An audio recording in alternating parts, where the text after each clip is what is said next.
السلام عليكم ورحمة الله وبركاته. نحمده ونصلي على رسوله الكريم. أما بعد فأعوذ بالله من الشيطان الرجيم. بسم الله الرحمن الرحيم. পবিত্র মক্কাতুল মুকাররমা থেকে আপনাদের সবাইকে জানাচ্ছি আন্তরিক শুভেচ্ছা এবং মোবারকবাদ। আমরা গতকাল মক্কাতুল মুকাররমাতে 27-এর কদরের রাতকে কাটিয়েছি। আজকে বাংলাদেশে 27-এর কদর, একটি গুরুত্বপূর্ণ কদরের রাত। আল্লাহ রাসূল সাল্লাল্লাহু আলাইহি সাল্লাম, আমরা জানি যে লাস্ট 10 ডেজ অফ রমাদানে রাতে ঘুমাতেন না, একান্তভাবে তিনি ইবাদত করতেন।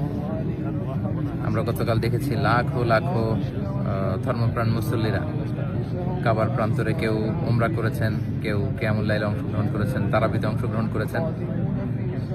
আলহামদুলিল্লাহ, আজকে বাংলাদেশে 27-এর কদরের রাতকে আমরা উদযাপন করছি।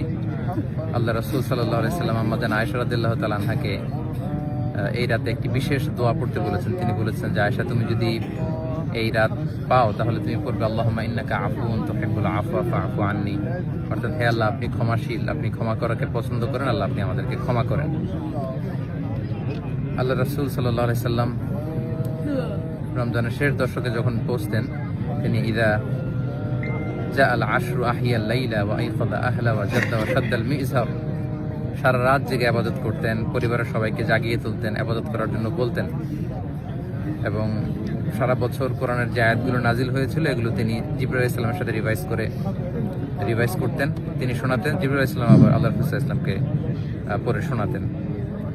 তো এই ক্ষমার রাতে আমরা যেন আল্লাহর কাছ থেকে ক্ষমা পেতে পারি, আমরা কায়মানুবাক্যে আল্লাহ তাআলার কাছে ক্ষমা চাই। আল্লাহ যেন আমাদেরকে উতাকা মিনান নার, জাহান্নামের আগুন থেকে রমাদানে যে মুক্তির ঘোষণা দেওয়া হয়, সেই মুক্তিপ্রাপ্ত বান্দাদের অন্তর্ভুক্ত যেন আমরা হতে পারি। পবিত্র মক্কাতুল মুকাররমা থেকে আমরা প্রাণ ভরে দোয়া করছি আপনাদের জন্য, আপনারাও আমাদের জন্য বিশেষভাবে দোয়া করবেন। এবং স্পেশালি আমাদের হাসানা ফাউন্ডেশনের জন্য আমি দোয়া চাই। ভেরি রিসেন্টলি আমরা একটা ফাউন্ডেশন ফর্ম করেছি, হাসানা ফাউন্ডেশন, যেটার মধ্য দিয়ে আমরা বাংলাদেশের বিভিন্ন শিক্ষা কার্যক্রম পরিচালনা করব।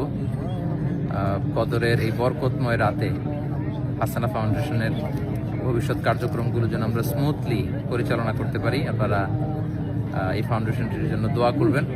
এবং ঈদের পরপরই আমি দেশে আসব। এখন থেকে আমি দেশেই সেটেল করব, দেশেই থাকবো এবং ফাউন্ডেশনের বিভিন্ন কার্যক্রম সরাসরি পরিচালনা করবো ইনশাআল্লাহ।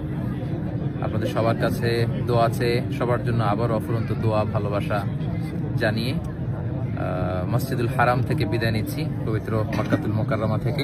হাদা মা ইনদি ওয়াল ইলমু ইনদাল্লাহি আলাইহি তাওয়াক্কালতু ওয়া ইলাইহি উনীব। আসসালামু আলাইকুম ওয়া রাহমাতুল্লাহি ওয়া বারাকাতুহু।